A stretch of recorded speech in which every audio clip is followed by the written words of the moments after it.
160 million people around the world live in poverty, according to Oxfam International's Inequality Skills Report, or rather KILS report. The report states that women and ethnic minorities in developing countries have been the hardest hit by growing inequality during the COVID-19 pandemic. In South Africa, data shows that South African women lost their jobs more than men. Joining us to make sense of the report is Thembinkosi Dlamini, the economic justice lead at Oxfam. Mr. Dlamini, a pleasure to have you on the program this afternoon. Now, this report points to worrying trends, with many more people globally being forced into poverty. Firstly, talk us through how the study was conducted. Yes, thank you for having us, Tlansha.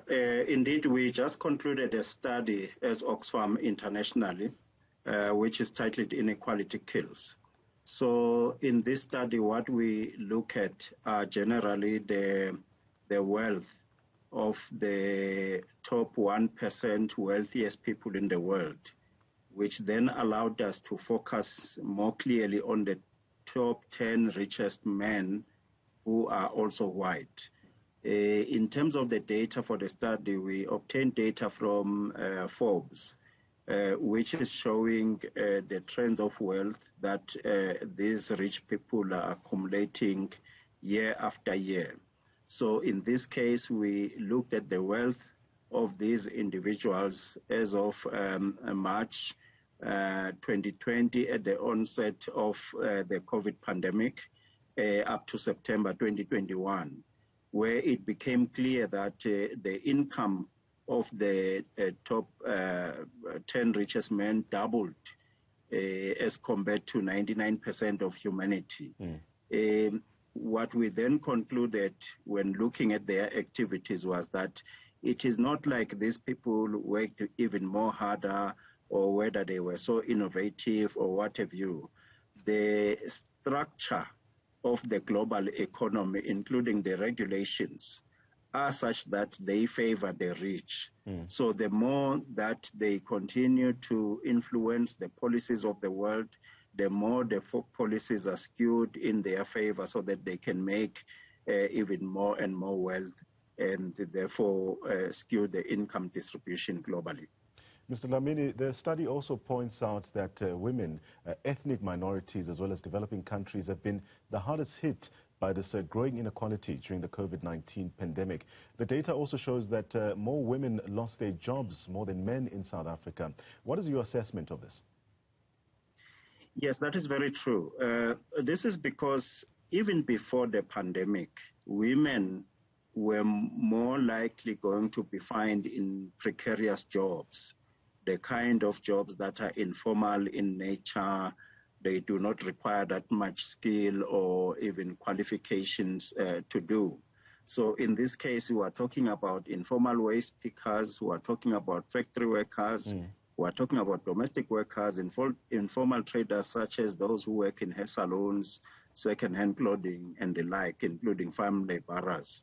So most of these women, even their terms of engagement in the workplace is usually long hours, is usually poor working conditions, contracts are easily terminated, some of them are even seasonal. Right. So when the COVID-19 pandemic hit and the lockdown started to come, we experienced lockdown after lockdown, the first people to be taken out of jobs were this category of individuals who were already vulnerable at the time.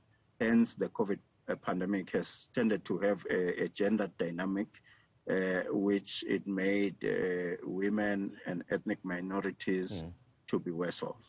Now, the assessment in this regard is that this is very dangerous because black women especially are already the least likely to be employed in a country like South Africa. Yes, that is very, very true. They are least likely going to be employed in a country like South Africa and elsewhere in the developing world. Whilst at the same time, we see that women have also experienced an increased burden of unpaid care work during the pandemic, because women are the ones who are caring for the sick people in the absence of proper health systems in the developing world. Since kids were not going to school, women needed to remain at home to look after these children and make sure that they were safe and cared for. So there's so many of these dynamics. And then when it comes to access to the vaccines that are coming, if you look at the global population, 60.2% of the global population has received at least one dose of the COVID-19 vaccine. This is compared to only 9.4% of people in low-income countries who have received at least one dose. Right. So which means when people are now starting to say, in order to have work, you need to be vaccinated, when in low-income countries who are experiencing such low vaccination rates, it means a majority of women will still not be able to access work under these conditions. So let's now move to you explaining to us some of the recommendations made by Oxfam, also urging governments to take action to redress the growing divide between the rich and the poor. Yes, precisely. We're saying it is not too late to take action and do something about the divide between the rich and the poor, especially if we look at permanent wealth taxes and capital gains taxes.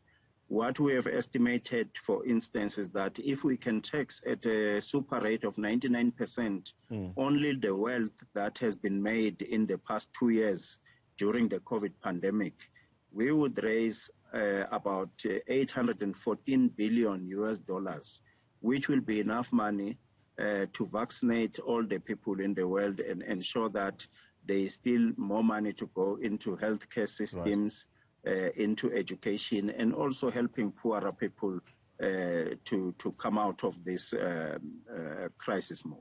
Now, this is a very interesting recommendation that Oxfam makes to tax the new wealth made since the start of the pandemic through permanent wealth as well as capital taxes. Please expand a bit on this. Yes, the permanent wealth tax would be such that we just look at the wealth that has been accumulated by these particular individuals, especially the rich. It compares better than what we usually tax, which is the income, because the wealthy people and the multinational corporations that they control, they have ways in which they try to minimize their tax burden by shifting their profits around the world to low tax jurisdictions and also hiding their income in secrecy jurisdiction in what we call illicit financial flows, which is part of the scheme of base erosion and profit shifting. So what we are saying is that now that we know that their wealth has increased, let us move more towards the wealth taxes, asset-based taxes, and move away from consumption taxes, which seem to hit harder on the poorer people. In the context of South Africa, we're also saying there's so many new millionaires made by COVID, PPE, tenders, as well as new COVID industries. They should come into the party, and government should also follow up those who have been involved in PPE, tender fraud, corruption, where they were supposed to deliver water tanks, food parcels, etc., and it ended up with their friends and families, including those people who wasted money fumigating empty schools. We are saying government must take action and follow up on these misdemeanors so that the money can be moved back into the national coffers. That was Thembinkosi Dlamini, who's Oxfam SA Economic Justice Lead, and